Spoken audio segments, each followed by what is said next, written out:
Injil Yohanes pasal 20 ayat pertama sampai ayatnya yang ke-10. Kita bacakan secara bergantian. Judulnya Kebangkitan Tuhan Yesus. Pada hari pertama minggu itu, pagi-pagi benar ketika hari masih gelap, pergilah Maria Magdalena ke kubur itu, dan ia melihat bahwa batu telah diambil dari kubur. Ia berlari mendapatkan Simon Petrus dan murid yang lain ke hadapan Yesus dan berkata kepada mereka, Tuhan telah diambil orang dari kuburnya, dan kami tidak tahu di mana ia diletakkan. Maka berangkatlah Petrus dan murid yang lain itu ke kubur. Keduanya berlari bersama-sama, tetapi murid yang lain itu berlari lebih cepat daripada Petrus, sehingga lebih dulu sampai ke kubur. Ia menjenguk ke dalam dan melihat kain kapan terletak di tanah, akan tetapi ia tidak masuk ke dalam.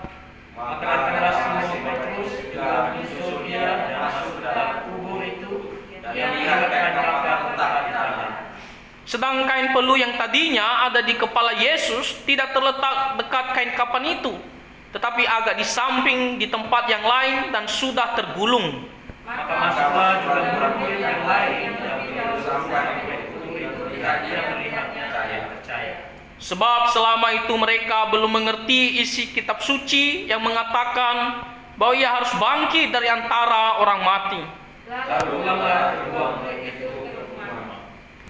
Nah, saudara-saudara yang terkasih di dalam Tuhan Yesus Kristus, Jumat kemarin kita memperingati di mana Tuhan Yesus Dia menyerahkan dirinya untuk sengsara, untuk menderita, dan puncaknya adalah mati di atas kayu salib. Untuk apa semuanya Tuhan Yesus melakukan itu? Jelas sekali adalah untuk menggantikan kita orang-orang berdosa. Harusnya kita yang dihukum karena dosa-dosa kita. Upah dosa ialah maut. Setiap dosa, setiap kesalahan ada hukumannya. Karena Tuhan itu suci, kudus, Dia benci terhadap dosa. Harusnya kita yang menanggung dosa kita. Tapi kita tidak akan bisa menanggung dosa kita. Kita pasti binasa. Nah, tetapi Tuhan Allah karena begitu besar kasih-Nya kepada kita, Dia rela datang ke dalam dunia. Dia menyerahkan dirinya sebagai korban penebusan, sebagai anak domba yang akan dipersembahkan menggantikan kita. Dan Jumat kemarin di mana Dia mati di atas kayu salib dengan menutup dua kata, sudah selesai.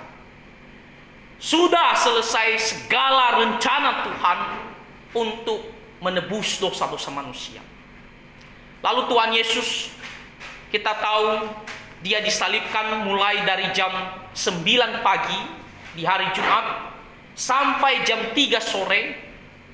Dan setelah itu akan ada hari Sabat, karena orang Israel berbeda hitungan waktunya dengan kita. Kalau kita pergantian hari itu jam 12 malam, tetapi orang Israel itu pergantian hari itu jam 6 sore. Jadi jam 3 sore Jumat Tuhan Yesus mati di atas kayu salib dengan diakhiri kata sudah selesai. Lalu nanti jam 6 sore lewat 1 menit itu sudah berganti hari. Itu sudah masuk hari Sabat, hari Sabtu. Jadi hukum Tuhan di hari Sabat harus dikuduskan. Tidak boleh ada mayat yang tergantung, karena itu menajiskan hari Sabat. Maka mayat Tuhan Yesus harus diturunkan dan harus dikuburkan. Dan setelah dikuburkan, pada hari pertama, hari Minggu, Tuhan Yesus bangkit kembali. Pada hari yang ketiga, Tuhan Yesus bangkit kembali. Nah, di sini dikatakan di ayat yang pertama dari pasal 20 tadi, pada hari pertama minggu itu.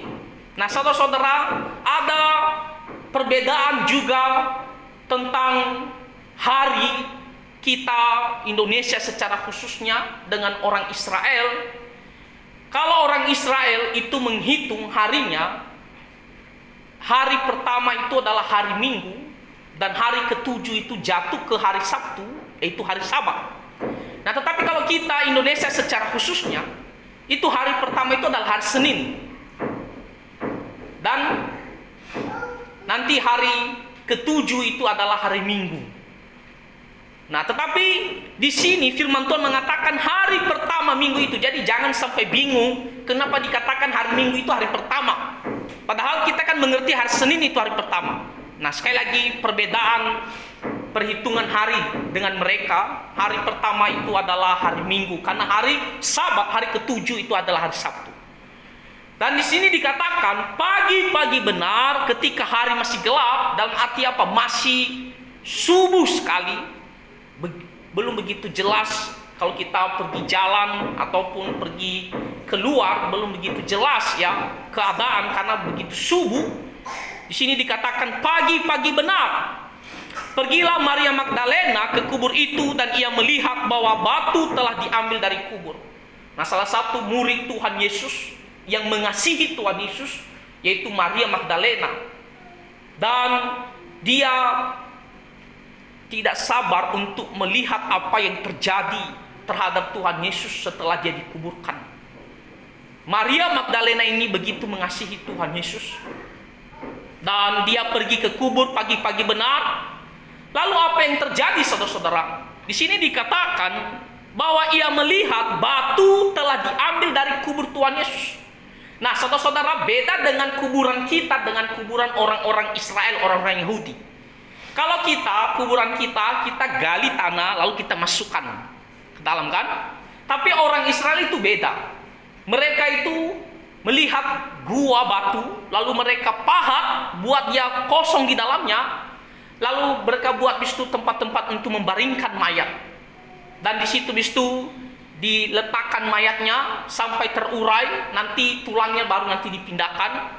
Nah, tetapi untuk bisa menjaga mayat ini agar tidak dimakan oleh binatang buas ataupun dicuri oleh orang yang berkepentingan, maka gua batu ini ditutup dengan batu besar yang dimana tidak gampang digulingkan. Jadi adalah mustahil orang bisa menggulingkan batu ini, harus membutuhkan tenaga yang begitu banyak. Dan kita melihat juga bahwa sebelumnya kuburan Tuhan Yesus itu sudah disegel oleh pemerintahan karena ada orang-orang Farisi, orang-orang yang tidak suka dengan Tuhan Yesus. Mereka melapor supaya pemerintah memberikan penjagaan terhadap kuburan Tuhan Yesus dan disegel, dimeterai supaya orang tidak sembarangan pergi ambil mayat Tuhan Yesus lalu mengaku Tuhan Yesus sudah dibangkitkan.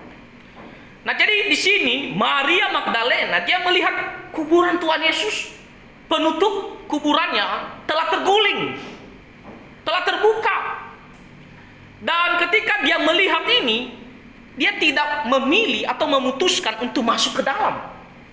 Tetapi cukup dia melihat batu penutup kuburan itu sudah terguling ataupun sudah terbuka pintunya, maka dia kembali kepada saudara-saudara ataupun murid-murid Tuhan Yesus yang lain. Di ayat yang kedua dikatakan, ia berlari-lari mendapatkan Simon Petrus dan murid lain yang dikasihi Yesus.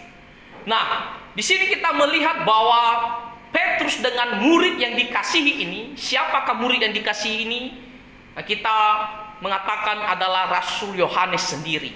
Nah, kalau kita membaca nanti di pasal terakhir di Yohanes pasal 21, nah di situ dikatakan di ayatnya yang ke-24, dialah murid yang memberi kesaksian tentang semuanya ini, yaitu penulis kitab Yohanes ini, yaitu Rasul Yohanes. Nah, jadi dia ini adalah murid yang dikasihi oleh Tuhan Yesus. Kita tahu ada 12 murid Tuhan Yesus, lalu ada 3 lagi murid yang lebih dekat dengan Tuhan Yesus, ya, ada seperti Yakobus, ya, Yohanes dan Petrus. Dan ada 1 orang lagi yang lebih dekat dengan Tuhan Yesus, yaitu Rasul Yohanes. Nah, jadi di sini dikatakan Maria Magdalena ini dia pergi kepada murid-murid Tuhan Yesus dan dia pergi melapor kepada dua orang ini. Jadi kita melihat bahwa dua orang ini memang sudah punya dihargai ya di antara murid-murid Tuhan Yesus. Nah, selain mereka dekat dengan Tuhan Yesus, ya mereka bisa dikatakan punya pengaruh, ya. Dan di sini Maria Magdalena datang untuk melapor, memberitahukan kepada mereka. Di sini dikatakan Maria Magdalena mengatakan kepada mereka, yaitu Petrus dan Rasul Yohanes, Tuhan telah diambil orang dari kuburannya, dan kami tidak tahu di mana ia diletakkan. Nah, Maria Magdalena di sini belum tahu mengapa kubur Tuhan Yesus itu bisa terbuka. Yang dia pikirkan adalah kemungkinan besar mayat Tuhan Yesus sudah dicuri, dirampas oleh orang, sekelompok orang. Jadi karena dia melihat batu kuburan itu sudah terguling, dia merasa, wah pasti ada yang datang masuk mencuri mayat Tuhan Yesus. Hanya segitu saja pemikirannya. Belum dia memikirkan bahwa Tuhan Yesus itu benar-benar bangkit. Jadi dia melaporkan bahwa Tuhan telah diambil dari orang kuburnya, dari kuburnya. Jadi ini adalah dugaannya, karena dia belum memikirkan bahwa Tuhan Yesus benar-benar bangkit. Bahkan di sini dikatakan kami tidak tahu di mana ia diletakkan. Lalu apa yang dilakukan oleh Petrus dan Rasul Yohanes, atau yang dikatakan di sini murid yang lain itu, reaksi mereka begitu cepat. Nah, di sini kita melihat ketika mereka mendengar tentang Tuhan Yesus, bukan lambat reaksi mereka, bukan santai-santai, bukan merasa tunda dulu, bukan. Ketika berhubungan dengan Tuhan Yesus, mereka dengan segera mengambil tindakan, dengan semangat pergi ke kuburan Tuhan Yesus. Nah, ini adalah sebuah pelajaran bagi kita. Ketika kita mendengarkan tentang Tuhan Yesus, mendengarkan firman Tuhan, janganlah respon kita itu lambat. Kita harus segera menanggapinya dengan baik. Kita harus segera bertindak dengan baik sesuai dengan firman Tuhan. Bukan sebaliknya menunda santai, bukan. Di sini Petrus dengan Rasul Yohanes dikatakan keduanya berlari bersama-sama. Bukan bersantai-santai jalannya pun. Kalau kita melihat, memang sampai sekarang belum bisa dipastikan letaknya pastinya di mana kubur Tuhan Yesus itu. Tetapi kalau kita melihat antara kubur Tuhan Yesus ya diperkirakan dengan jarak Yerusalem yang baru, jarak kota Yerusalem itu bukan hanya beberapa meter saja, tetapi beberapa kilometer. Dan di sini dikatakan mereka berlari, ya, tidak sabar mau melihat apa yang terjadi, berlari bersama. Lalu dikatakan di sini murid yang lain, yaitu Rasul Yohanes, lebih cepat daripada Petrus. Nah, ada yang mengatakan kenapa Rasul Yohanes ini lebih cepat larinya daripada Petrus. Ada yang mengatakan karena mungkin Rasul Yohanes lebih muda. Ya, kalau Petrus lebih tua, jadi agak lambat larinya. Tetapi saya percaya bahwa Rasul Yohanes dia lebih cepat larinya daripada Petrus, karena memang semangatnya, kasihnya kepada Tuhan Yesus. Kita melihat bahwa murid yang paling dekat, bahkan yang paling dikasihi oleh Tuhan Yesus itu adalah Rasul Yohanes. Jadi kita melihat hubungan mereka begitu dekat. Jadi begitu dekatnya dengan Tuhan Yesus sehingga kasihnya mendorong dia, semangatnya untuk berlari sampai cepat ke kuburan. Nah, di sini dikatakan bahwa Rasul Yohanes dia berlari cepat dan dia sampai dahulu di kubur. Lalu ketika dia sampai di kubur, saudara-saudara, bukannya dia langsung masuk ke dalam kuburan tersebut, ke dalam gua kuburan tersebut, bukan. Tapi lihat di ayatnya yang kelima dikatakan ia menjenguk ke dalam dan melihat kain kapan terletak di tanah, akan tetapi ia tidak masuk ke dalam. Maksudnya apa? Dia masuk ke pintu kuburan tersebut, nah tetapi dia tidak sampai masuk ke dalam, ke tempat pembaringan Tuhan Yesus. Dia hanya sampai di pintu dan dia melihat ada kain kapan terletak di tanah. Nanti kita akan melihat apa maksudnya kain kapan itu terletak ya di tanah. Lalu di situ dikatakan setelah Rasul Yohanes dia hanya di pintu, Dan dia melihat ke dalam ada kain kapan. Nah, kain kapan itu, saudara-saudara, itu adalah sebuah hal yang biasa dilakukan oleh orang-orang Israel ketika ada orang meninggal. Itu selain dikasih rempah-rempah, ya, lalu dikasih juga kain kapan, ya, kain putih itu, ya. Kita melihat di kepercayaan yang lain kan, ya, ada mereka juga kasih kain kapan itu, mereka contoh-contoh ya aja di situ, ya. Mereka usahakan tiru-tiru. Nah, jadi kain kapan dililitkan. Lalu ada satu lagi kain kapan itu hanya bagian leher sampai ke bawah. Itu fungsinya untuk melilitkan. Lalu ada satu lagi nanti kita membaca kain pelu. Kain pelu itu khusus untuk kepala. Ya, jadi ada dua bagian, yaitu kain kapan untuk tubuh, lalu dan nanti kain pelu untuk bagian kepala. Dan dia melihat hanya kain kapan terletak di tanah. Lalu setelah itu dikatakan ayatnya yang ke-6, Simon Petrus akhirnya sampai juga dan dia langsung masuk ke dalam. Dikatakan, ya, di situ Simon Petrus langsung masuk ke dalam kubur. Ia melihat kain kapan terletak di tanah. Jadi Rasul Yohanes tadi hanya sampai di pintu kuburan, ya, di pintunya, dan dia melihat kain kapan terletak di tanah. Tapi dia belum masuk ke dalam benar-benar ke dekat tempat pembaringan Tuhan Yesus. Tetapi Petrus dia langsung masuk ke dalam. Kita lihat Petrus orangnya cepat reaksi, ya. Apapun yang dikatakan Tuhan Yesus, kadang-kadang orang mengatakan dia belum berpikir, dia jawab gitu. Ya kan? Dia tidak tahu resikonya, tetapi dia orangnya cepat ngomong, cepat bertindak, ya. Nah, di sini dikatakan dia langsung masuk ke dalam, tak ada rasa takut, tak ada rasa segan, dia langsung masuk ke dalam dan dekat pembaringan Tuhan Yesus. Dan di situ dikatakan sama mereka melihat kain kapannya terletak di tanah. Nah, saudara-saudara, ada hal yang sangat menarik untuk menunjukkan bahwa memang Tuhan Yesus ini benar-benar bangkit.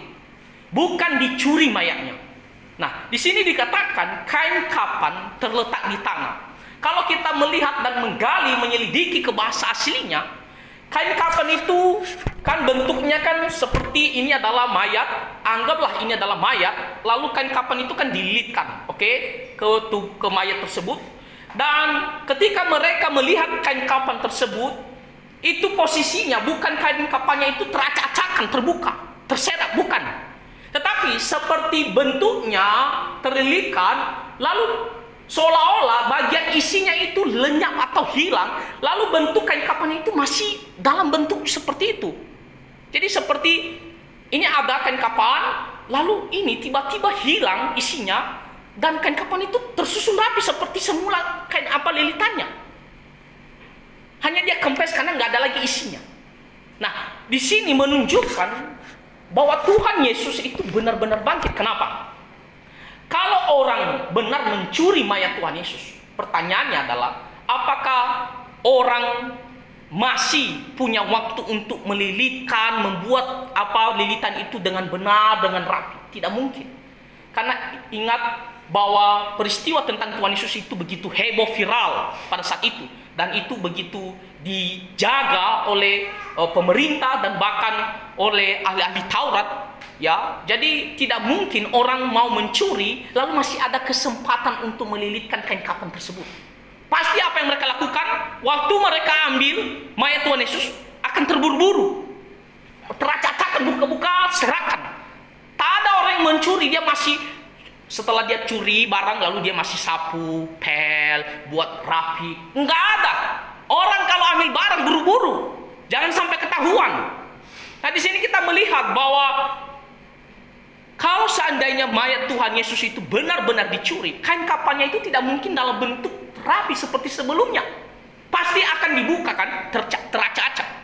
Karena tak ada kesempatan, takut ada orang lihat. Tetapi kenapa masih terlilit dengan bagus? Ya, seperti bentuknya yang semula. Itu berarti bahwa mayat Tuhan Yesus bukan dicuri. Karena kalau orang curi, pasti terburu-buru dan dia akan buka teracak-acakan. Dan kita melihat bentuknya masih sama, hanya isinya kosong. Itu yang pertama. Yang kedua, kalau benar orang mencuri, apakah orang masih mau mencuri mayat Tuhan Yesus? Saudara-saudara, Tuhan Yesus itu sudah berdarah-darah fisiknya. Kita melihat bagaimana dia ditusuk, ya, lambungnya keluar air dan darah. Lalu kita melihat bagaimana dikasih mahkota duri, darah keluar, bagaimana dicambuk, dipukul, berdarah.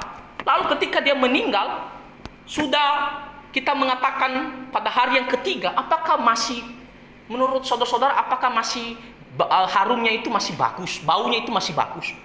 Kan tidak mungkin, pasti bau busuk kan, apalagi sudah keluar darah, ya kan, bau busuk. Orang kalau meninggal saja, orang yang baik-baik saja meninggal, maksudnya tak ada luka-luka di fisiknya, hanya 1 hari kita sudah merasakan baunya kan.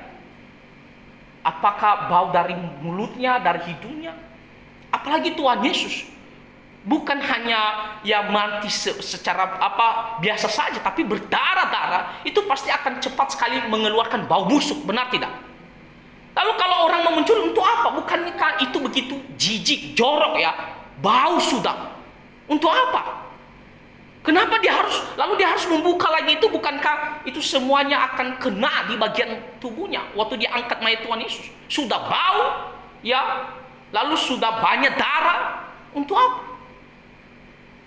Bukankah ada bagian luka yang membuat cepat sekali bau? Jadi tidak mungkinlah mayat Tuhan Yesus dicuri. Untuk apa? Karena mayat Tuhan Yesus pun sudah bau sebenarnya. Karena luka-luka darah, ya, sudah meninggal. Jadi tidak mungkin mayat Tuhan Yesus itu dicuri.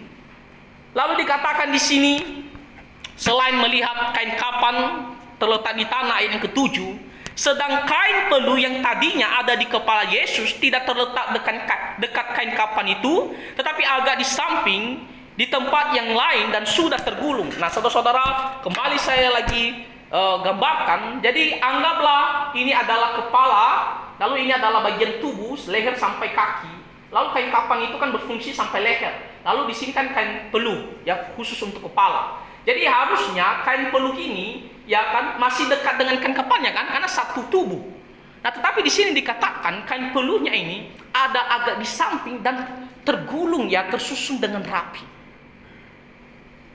Kembali lagi memberikan kita pengetahuan kalau Tuhan Yesus dicuri, apakah ada orang kesempatan untuk pergi melipatnya, membuat dia bagus dulu, meletakkan dia dengan bagus? Tidak mungkin, dia buru-buru. Mereka pasti harus berlari cepat-cepat supaya tidak ketahuan.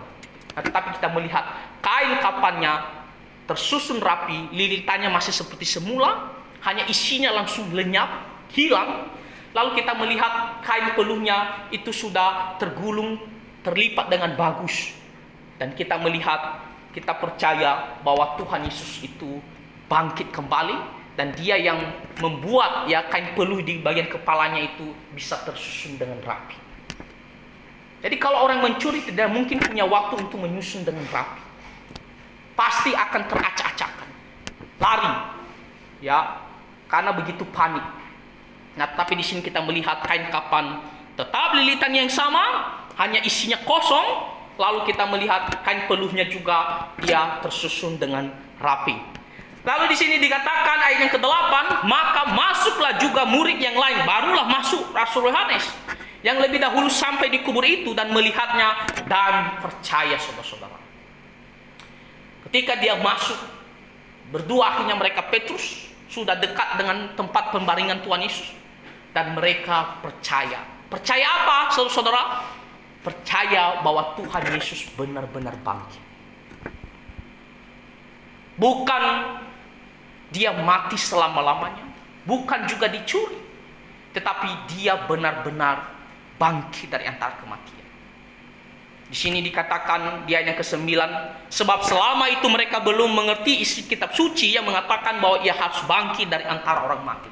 Sebelumnya mereka masih bingung, masih belum mengerti dengan 100% tentang bahwa Mesias akan dibangkitkan kembali. Nah, tetapi ketika mereka melihat bukti ini, mereka dikatakan percaya bahwa Tuhan Yesus itu bangkit. Kalau kita baca di Perjanjian Lama, banyak sekali nubuatan tentang Mesias, tentang Tuhan Yesus, tentang kebangkitannya. Misalnya saya kasih contoh Yesaya 53, itu adalah gambaran tentang Mesias secara lengkap, di mana dia mulai ditangkap, sengsara, dihina, disalibkan, lalu selanjutnya dia bangkit kembali. Bahkan dikatakan dia memiliki keturunan, dalam arti apa? Dia memiliki anak-anak secara rohani, orang-orang yang percaya kepadanya, yaitu kita. Jadi ada banyak sekali ya tentang nubuatan bahwa Mesias akan bangkit kembali. Ya, dia tidak akan mati selama-lamanya.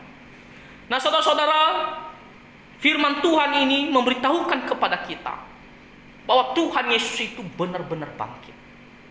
Ada serangan dari luar yang mengatakan Tuhan Yesus tidak bangkit.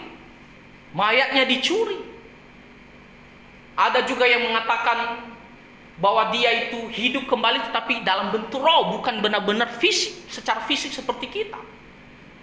Tapi yang benar adalah dia benar-benar bangkit dan dia memiliki fisik seperti kita, hanya bukan lagi seperti kita dalam arti apa? Penuh kelemahan, penuh keterbatasan, tetapi sudah dalam tubuh kemuliaan sempurna, yang dimana tidak ada kelemahan, tidak ada lagi rasa lapar dan sifatnya kekal.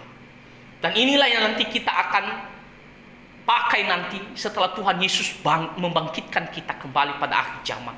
Kita akan memiliki tubuh seperti yang dimiliki Tuhan Yesus itu, tubuh kemuliaan.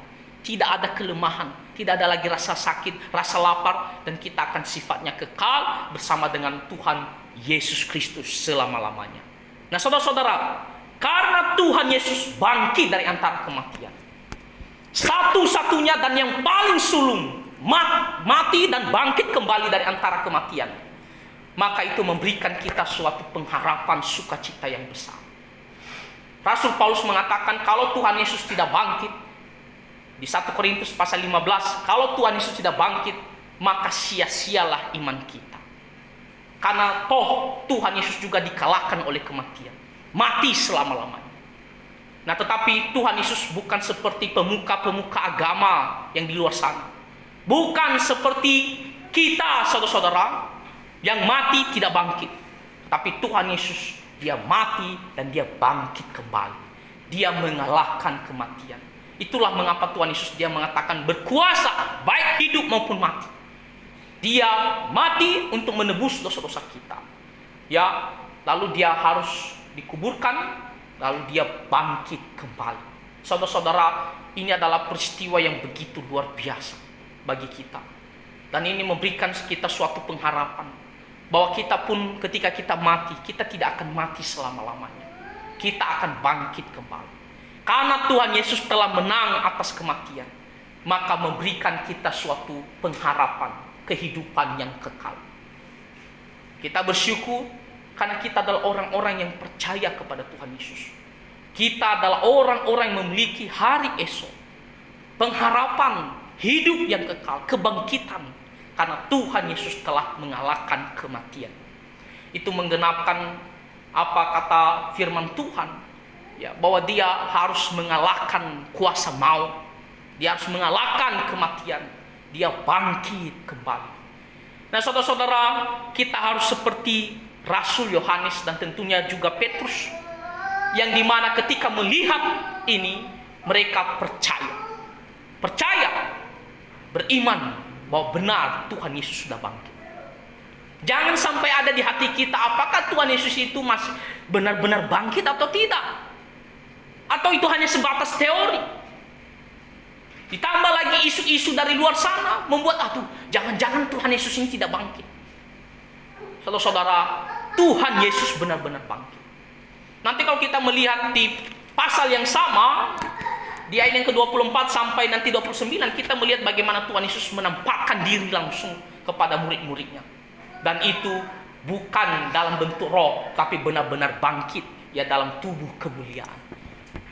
Jadi saudara-saudara, kita sangat bersukacita, bersyukur kita memiliki juru selamat yang tidak hanya mati menggantikan kita, tidak hanya mati untuk menebus dosa kita, tapi dia juga bisa mengalahkan kematian. Dia bisa bangkit kembali untuk memberikan kita pengharapan hidup yang kekal. Nah, jadi kita harus percaya, dan marilah kita semakin terdorong, semakin semangat di dalam mengikut Tuhan Yesus. Karena dia sudah mengalahkan kematian, maka kita harus semakin bersungguh-sungguh mengikut Tuhan Yesus seumur hidup kita. Dia tetap hidup selama-lamanya. Maka kita mau hidup seumur hidup kita untuk Tuhan Yesus Kristus. Dan satu lagi, kita harus pergi kabarkan berita ini kepada banyak orang. Beritakan tentang Tuhan Yesus. Dia mati di atas kayu salib dan bangkit kembali dari antara kematian. Inilah berita yang menyelamatkan manusia, saudara-saudara. Kita harus pergi beritakan. Ini adalah kabar sukacita, saudara-saudara. Kabar yang luar biasa. Kalau kita dapat hadiah atau suatu pemberian orang lain, kita gampang sekali pergi ceritakan sama keluarga kita, tetangga kita. "Oh, saya dapat hadiah loh." Kita bersukacita. Itu adalah hadiah yang biasa saja. Dibandingkan dengan kabar sukacita tentang kematian dan kebangkitan Tuhan Yesus, itu jauh lebih besar. Maka kita harus pergi beritakan dengan semangat. Kalau ada keluarga kita yang belum percaya Tuhan Yesus, belum bertobat, kita beritakan bahwa Tuhan Yesus mati untuk menebus dosa-dosa kita. Dan dia telah bangkit. Dia hidup selama-lamanya. Kita harus pergi beritakan ini, saudara-saudara. Mulai dari keluarga kita. Kalau ada keluarga kita yang belum percaya, kita bawa kepada Tuhan Yesus. Kepada teman-teman kita. Kepada sekeliling kita. Beritakan kabar sukacita ini. Karena hanya dialah yang bisa, satu-satunya yang mati untuk menggantikan kita, dan dia satu-satunya yang bisa bangkit dari antara kematian dan hidup selama-lamanya. Beritakanlah kabar sukacita ini supaya banyak orang mendengarkan. Di kitab Lukas pasal 24 di bagian terakhir Tuhan Yesus mengatakan, sampaikan kabar pertobatan ini, kabar pengampunan dosa ini kepada banyak orang. Ketika dia sudah bangkit dari antara kematian, kabarkan Injil ini. Saudara-saudara, gereja kita mungkin masih beberapa orang saja. Tidak usah sedih, tidak usah merasa berkecil hati.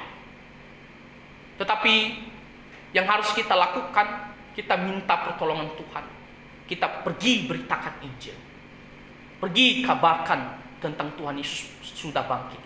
Jangan kita simpan saja untuk kita kabar sukacita ini, tapi pergi sebarkan. Dan kiranya Tuhan menolong supaya lebih banyak jiwa-jiwa datang lagi nanti ke gereja ini. Dan kita bisa semakin bertumbuh secara kualitas rohani dan secara kuantitas juga. Secara jumlah banyak jiwa lagi yang dimenangkan. Satu tujuannya untuk kemuliaan Tuhan Yesus Kristus. Jadi Tuhan Yesus sudah bangkit. Kubur kosong karena Kristus sudah bangkit. Dan mari kita bersukacita. Dan kita mau hidup sungguh-sungguh untuk Tuhan Yesus dengan semangat. Dan mari kita kabarkan berita Injil ini kepada banyak orang. Kiranya Tuhan Yesus memberkati kita semua. Mari kita bersatu di dalam doa. Bapa Surgawi, kami sangat bersyukur karena Engkaulah juru selamat kami yang telah mati untuk menebus dosa-dosa kami. Dan Engkaulah juru selamat kami yang dimana bangkit dari antara kematian pada hari yang ketiga, sehingga kami bisa memperoleh pengampunan dosa dan hidup yang kekal, kebangkitan pada akhir zaman.